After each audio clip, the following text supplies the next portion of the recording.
Well, good morning, DCL podcast fans. It's an early morning for me at the Cove. Christy's a little bit later for you, but you just got back from running. I did. Yeah, I realized I'm a little behind, I feel like, in my 10K training. So time Is it to actually start doing it. is it wine and dine that you're doing? No. So I'm No. not that behind, but Okay. I haven't run more than 3 miles in quite some time. So I've got to work my way up to 6. It's going to take a minute. Yeah, but you're killing it. I love it. I love seeing Steve from Tampa is out running this morning too, and it's gonna be a cross training day for me. I'm gonna go do some swimming. So, Good but for I you. need to get on that schedule too for the half marathon for marathon weekend. So looking forward to that. Well, we put together a quick little special coffee at the Cove because Disney Cruise Line yesterday announced their early 2023 cruise release. And so we're going to talk a little bit about that. But before we do that, I thought, we got this Coffee at the Cove show, which is kind of random.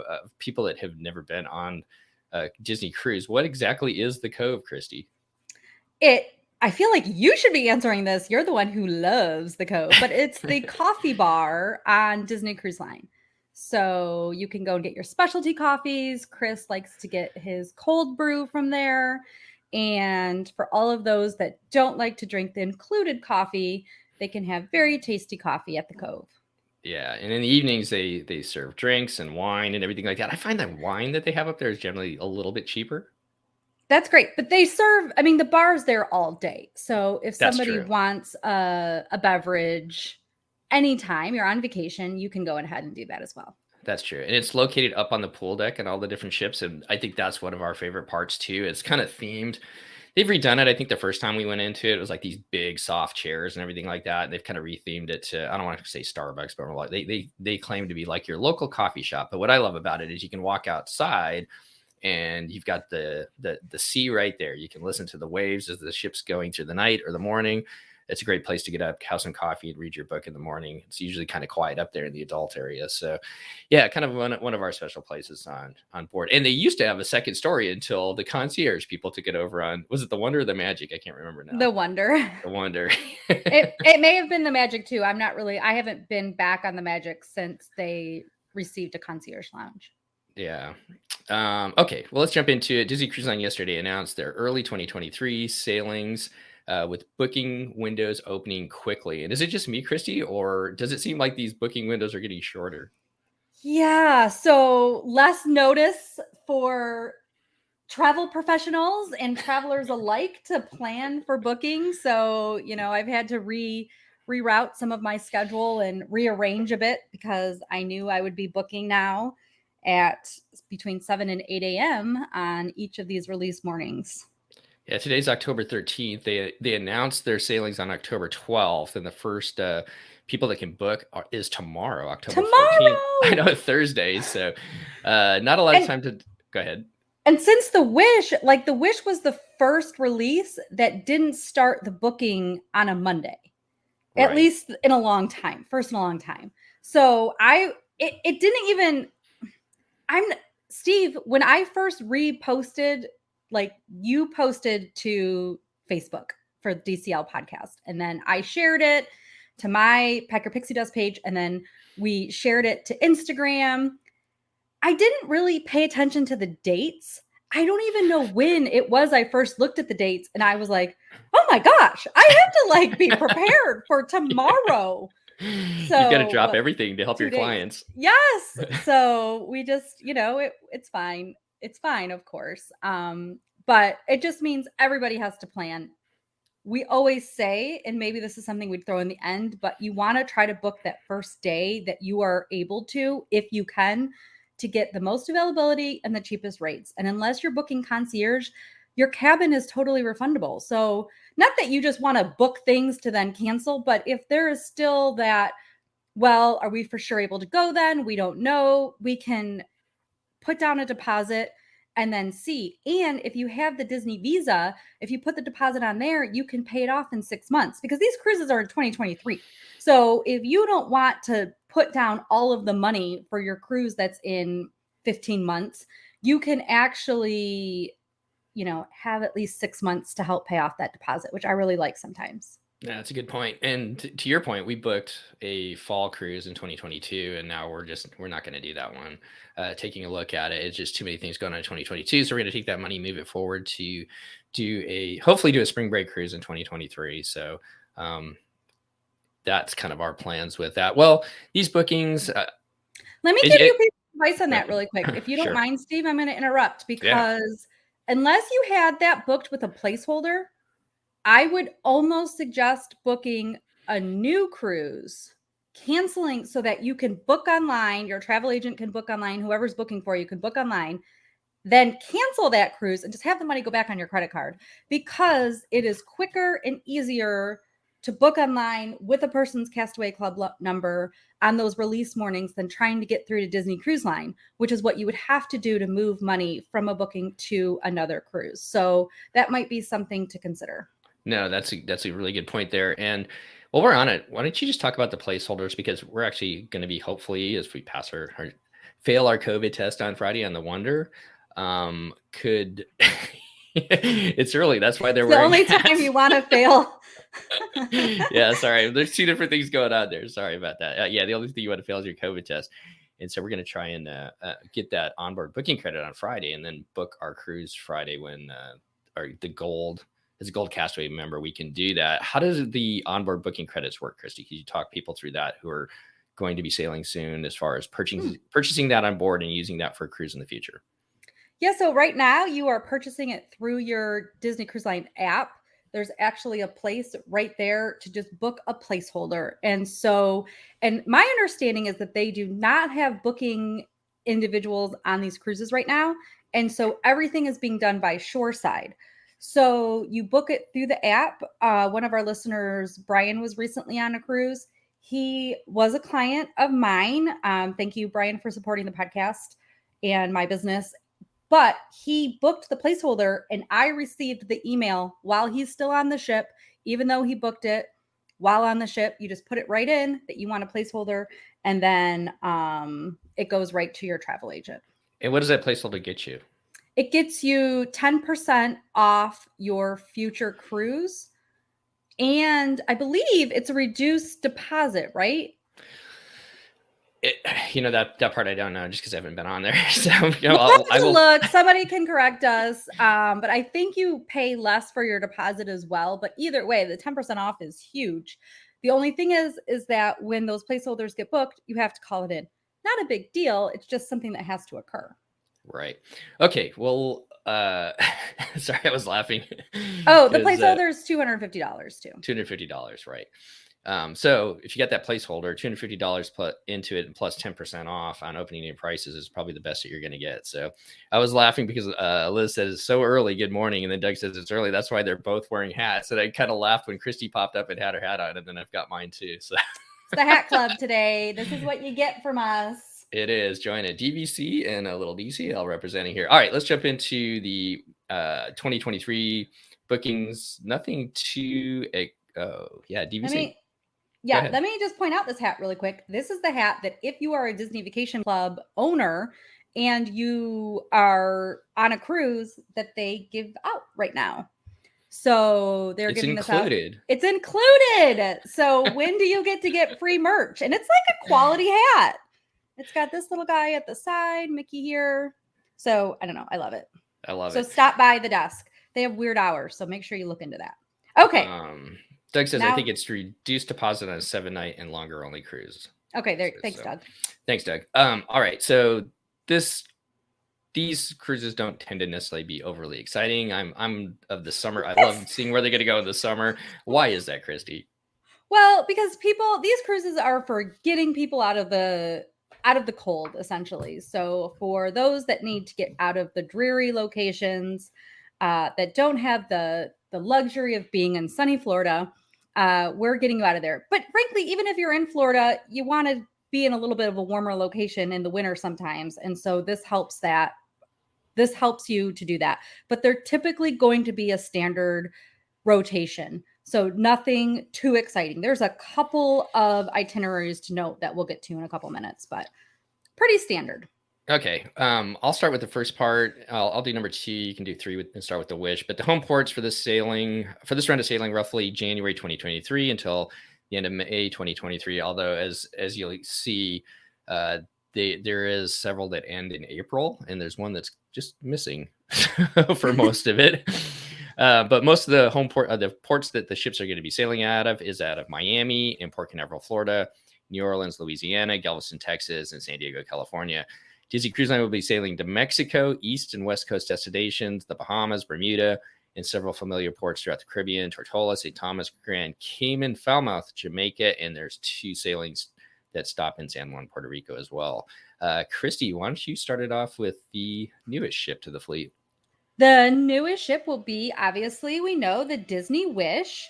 She will continue her 3 and 4 night sailings out of Port Canaveral with Friday and Monday departures. So just like the normal, like the schedule the Dream follows, she's that's what point number 2 is in here. She's taking over the Dream's old itineraries.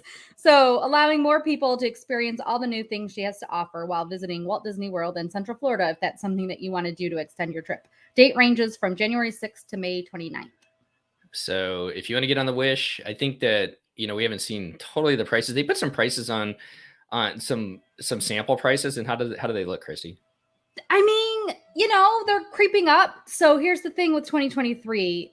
In theory, the idea is that everything will be back to normal, right? Like we've been saying this for forever, that we think by this date it'll be back to normal. Everything is pushed. But the theory is that people have vacation money to burn, that they want to get out there. They're going to be booking. They want the normal sailing. And so Disney is going to capitalize on that.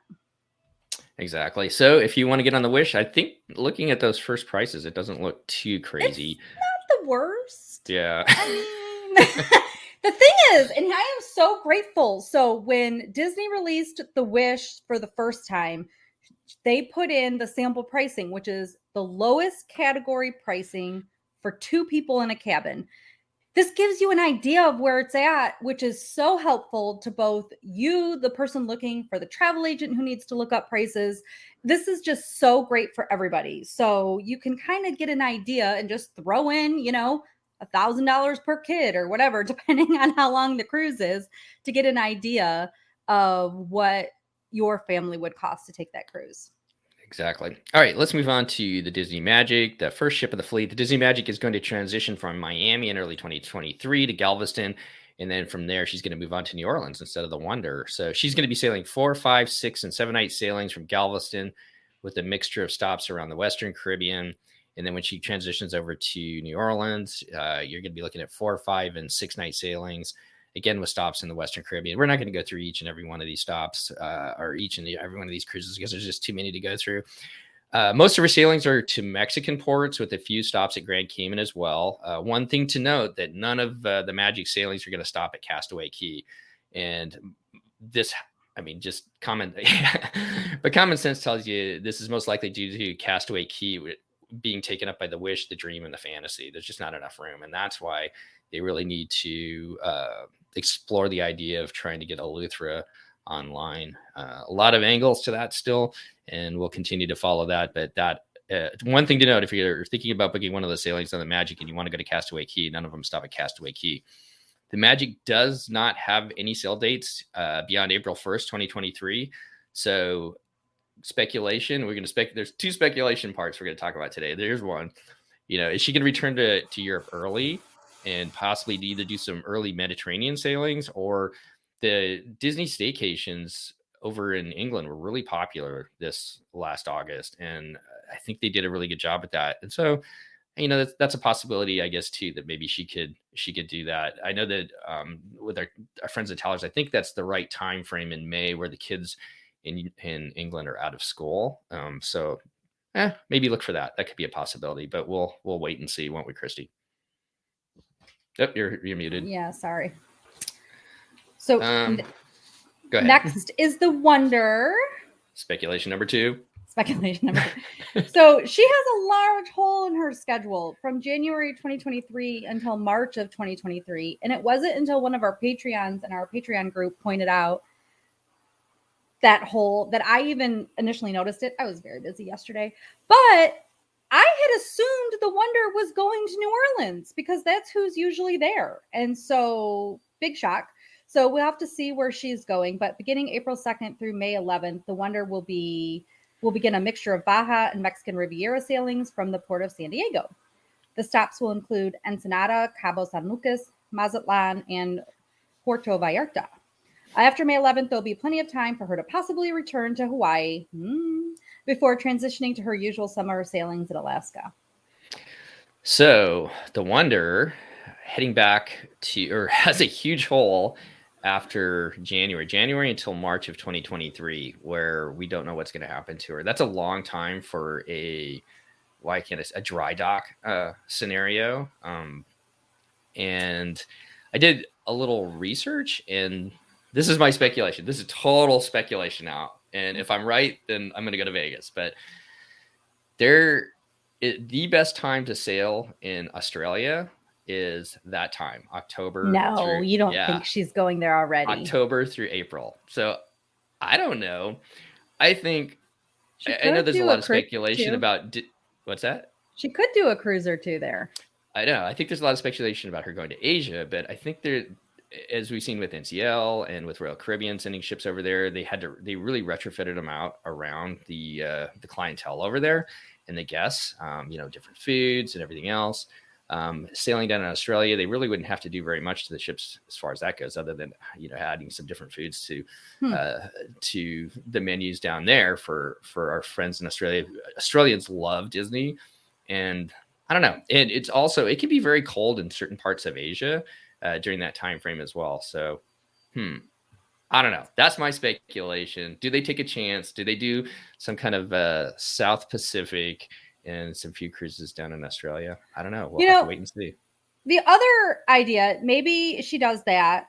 She also should perhaps do some Southern Caribbean. Why is there no really good Southern Caribbean cruises during that time frame? It's the perfect time to go to the Southern Caribbean.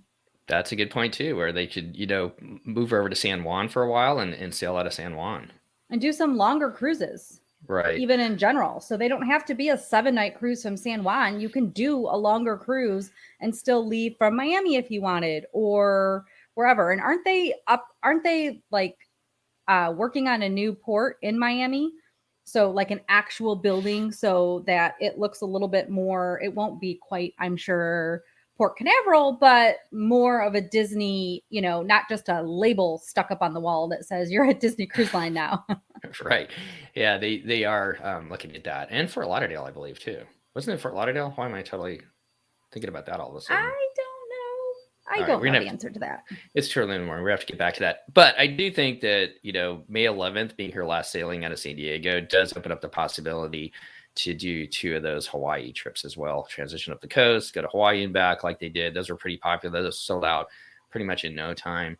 And why not? Why not send the Wonder over to the Hawaiian Islands and around again? So, all right. Doug just pointed out before we leave the Wonder that she doesn't have anything in November and December as well. You guys are good little sleuths. Yeah, this is true. So stay tuned. We need to get you guys on payroll. Yeah. We don't get paid, so there's no payroll. Also, while we're at it, Disney needs to build a Castaway Key in Mexico. Yeah, that would be nice. Let's move on to a West Coast Castaway. West Coast Castaway. I got you. I hear that now. Okay. Let's move on to the Disney Dream, the ship you just got off of. The Disney Dream is going to continue sailing out of Miami with a mixture of 4 and 5 night sailings throughout the Bahamas and Western Caribbean. April 10th features a 5-day sailing with 2 stops at Castaway Key. That one is going to leave Miami. It's going to stop at Castaway Key, then go to Nassau, the Bahamas, and then back to Castaway Key. So it's not 2 days in a row. So they break it up with that stop in Nassau. So if you're looking if you're looking for a double dip, do you like that idea, Chrissy? Obviously, you just said it's perfect. Yeah, so there you go. I mean, you don't want your Castaway stops, in my opinion, to be 2 days in a row. Like, it's not an awful thing, right? But having that little bit of a break, do something different, then come back to your happy place. I love that. All of the Dream sailings feature a stop at Castaway Key. And Chrissy, what are your thoughts about sailing out of Miami? I did a little. We sailed out of Miami once on the Magic. It's roughly a 3.5 hour drive from Walt Disney World down to the Port of Miami. Be careful. Sometimes their traffic backs up on the freeway getting down there. So we went down there the night before and spent a night in the hotel before we left on the Magic, just to make sure we were down there on time. So just something to think about. The airport is giant. So if somebody was just flying in or out of Miami, it's very close to the cruise port, which makes it convenient. Port Canaveral is a bit of a hike from the Orlando airport. So that is something to consider. This is close. They have flat fees on cabs. It's the one time I would suggest, if you're a family that fits in a cab, to take a cab. They even have minivan cabs, and it's like $25 or something. They tell you, because you're going from point A to point B, this is what we're charging you. I love that. The airport is huge and therefore insane. I mean, it is an insane airport. However, it means it's going to cover so many destinations to fly in and out of. And so it makes it kind of convenient. That's true. We did the cab option from the port back to the Miami airport. And like you said, it was super easy. Walked off. There's tons of cabs there. You've got your price set already. Love that.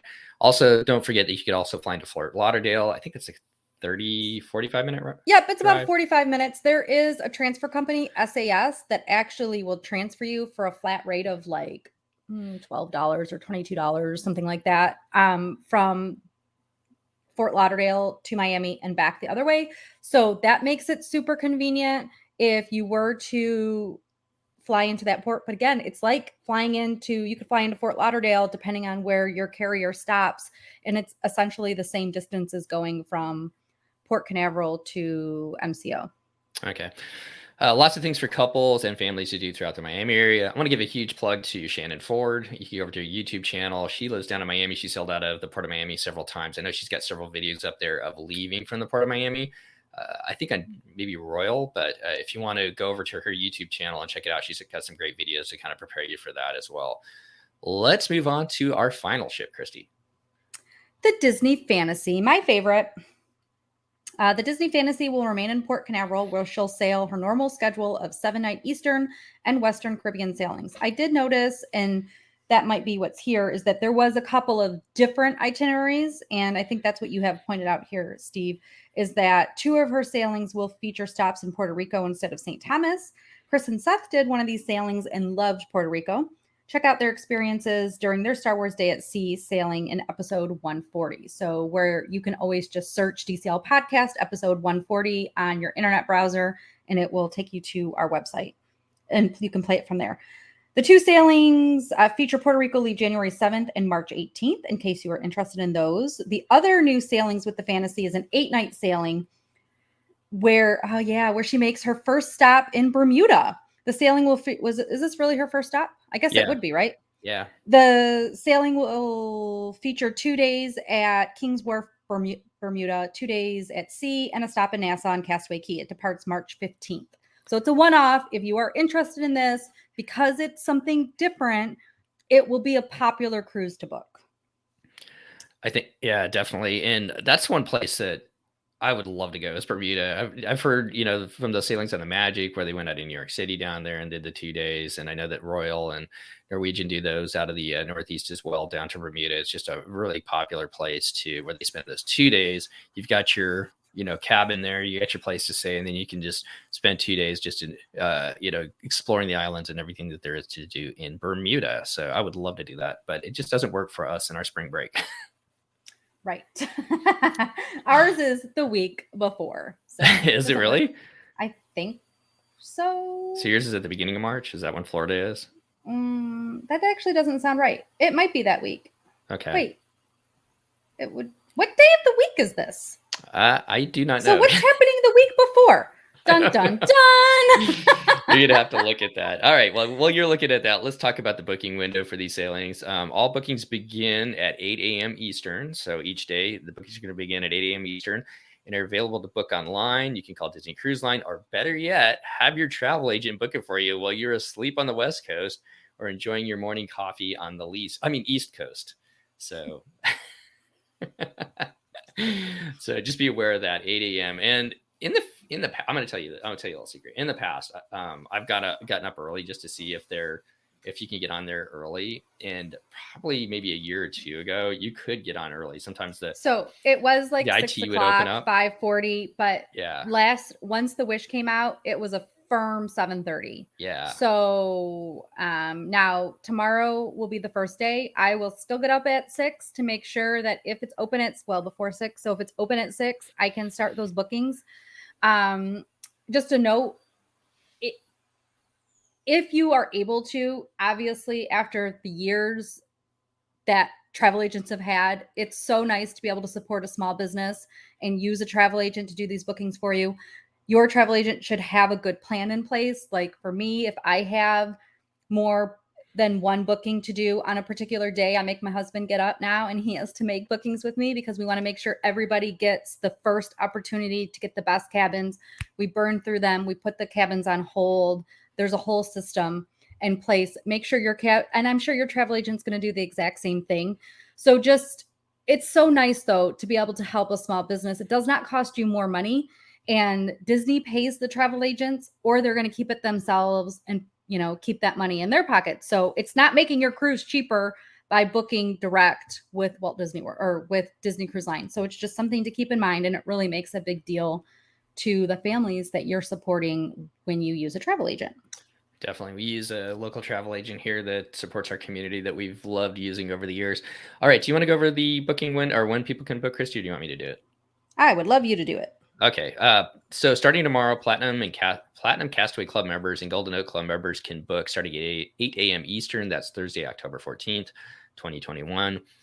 Gold Castaway Club members are up Friday, October 15th. And then there's a couple days off for Gold and Platinum members to book before Silver Castaway Club members, DVC, and Adventure Insiders. So those are people that have been on an Adventures by Disney vacation and have become an Adventures Insider. You have to actually gone on the vacation before you can book. They can all book Monday, October 18th. But as a note, Adventure Insiders and DVC members have separate lines to call. So than if you're going to book it yourself. Right. If you're booking direct through those, as a result of those means, otherwise your travel agent will still call you the regular number, but they need your DVC member number or your Adventure Insider number for them to be able to call. So I have one client who's going to be booking. She also, though, is a Silver Castaway Club member and a DVC. And we weren't sure. We were looking at the schedule to see where she fell. If it made sense for her to book under DVC, she would have. But because she's Silver Castaway, it's easier to log in as a Castaway Club member to book the cruise than to call in and do it the other way. So those phone lines definitely don't open before 8. And on the Silver day, it will fail. So your travel agent or you will be on hold for many, many hours. So just something to keep in mind. It's going to take a hot minute if you're booking on Monday. But if you have a Castaway Club number, it can be looked up. It can be booked online, which is, as long as the website's working, the way to do it. Yeah, it's the fastest way. One more point before we move on, if you don't mind. If you are using a travel agent, and if you're using a travel agent new to you, make sure they have your Castaway Club number and your date of birth. So both of those items are needed to access the online booking so that they can do that booking for you. I'll get information there. Then general public bookings open for the general public who have not sailed on Thursday, October 21st. Before we go into final thoughts on this, I want to throw just something out. So to cruise now, you have to use Safe Passage, which is a separate company that where you will upload your vaccination card. For right now, everybody's required to be vaccinated. Also, are you laughing at me? I'm laughing at your number 10 point. Your last point. I'm so sorry. I jumped ahead. Wait till you guys get to it. But okay. Steve's little notes, his final points of the cruise. But okay, Steve, I'm sorry. All right. No. So anyways, serious thought. I just want to throw this out there. So we loaded up our stuff on the Safe Passage and it kept saying pending. And I'm like, totally like freaking out. Close here, freaking out and everything like that. So yesterday, before I took off, if you go to the Safe Passage website, it says, hey, contact Safe Passage. You can email them. So I emailed them and I got a response back almost immediately, which is funny. It's from Reykjavik. So some of the people working that are, validifying your documents are over in Reykjavik, because I had a little Reykjavik thing. We just had that show in Iceland. I thought that was kind of cute. But I got a message back right away that said, "Hey, your wife's vaccination card is blurry. We need that. We need a new Oh. picture." And so she did that last night. And when I woke up this morning, we are now good to go to the port. So Yay! I'm not Is there? saying, Why didn't they tell you that ahead of, like, they should have messaged you? I don't know. Maybe they would have messaged us today or tomorrow, but if it's getting close to your sailing and it still shows pending and you think, and I will say this too, we had a hard time. It may have just been our phones or how we had the card set, but every time we tried to take a picture of our vaccination cards, it came in blurry. So you've got an I'm gonna option. go with user error on that one. Yeah. Well, the option is you can take a shot through their website, or you can take a shot on your camera and upload the JPEG file, right? Those are your two options. When we were trying to do the through their website, it always came up blurry. Anyways, Okay. my main point is, if you're getting close to the cruise, it still says pending. You might want to reach out to them. They were super helpful on it, and now we're good to go for Friday. And now we just need to fail that COVID test. All right. Final thoughts, Christy, about the early 2023 sailings. I I don't have any good final thoughts. It's a normal early winter sail drop, basically, except for I feel like the Wonder and the Wish, or the Wonder and the Magic, sort of flip-flopped where they were each going and doing, and obviously we don't know about what's really happening with the Wonder. I don't know. It's a little uninspiring, but that is the way it should be. The goal is to get out of colder weather and get to warmer weather. And if people want to book with you, Christy, how can they get hold of you? They can reach me at Christy@packyourpixiedust.com. That is my email. They can go to my website, packyourpixiedust.com, go to the About section, and it has my office phone number on there. It has my email address again on there. So it has ways to reach out to me so that you can find me if you don't remember my email address. Perfect. And I guess to finish up, as always, if you need somebody to sail with you on any of these upcoming sailings, Chris and I are always available, but do know that we demand second seating and the top bunk. So Together? Are you going to cuddle? No, not together. Just kidding on that, anyway. But let me point out that 8 night on the Fantasy, which is why it didn't make any sense, is departing April 15th, not March 15th. I apologize. It's okay. It's okay. The notes just had the wrong date. And so that's why the date didn't quite make sense, because I was like, why is this cruise leaving on a Wednesday? What is happening to the Fantasy if that cruise is leaving on a Wednesday? It's fine, but it's departing April 15th, which is right after Easter. I think I looked that up. Easter is April 10th, which coincides. So if you have a spring break that coincides with Easter, so that you go on spring break after Easter, you can go on that double dip on the Dream, and I will be happy to book it for you. And just a reminder, it does help the podcast. So the podcast does receive a small amount of money as well for bookings that come through the podcast. So we do appreciate your support, so Steve can pay all the bills. Definitely. Thank you so much for everybody who does book through Christy. We do appreciate that. I guess 2 other final thoughts before we get out of here. One, you can go over to Disney Cruise Line's website right now, and you can see all these sailings, and with like Christy said, the lowest price for the lowest category in each one right now for 2 people. Also, I want to give a shout out to Scott Sanders. You can go over to Disney Cruise Line blog, always on opening day tomorrow. He'll have when people email in, and if you want to help him out, email in what you're seeing if you book something tomorrow, if you're a Platinum Castaway Club member or a Golden Oak resident, that can kind of help that out. That gives all the rest of us kind of an idea of how the pricing is kind of going. So with that, I think that's all we have today, Christy. And I think I'm starting to lose my voice. So it seems like a perfect time to end. It is a perfect time to end. Well, we'll have a show out later today. Thanks for everybody who was up early with us this morning. I want to give a shout out to Adam. How's it going, Adam? If you're still watching, cheers to you. We'll have a show out today talking about the first sailing of the Disney Wonder, and Brian from our Patreon groups experience on there. So excited to bring that out to you guys. But I guess as we get out of here, we look forward to seeing you sometime soon. Good luck booking whatever cruises you are and your family are looking to book. And we'll see you next time on the DCL podcast. Goodbye, everybody. Bye.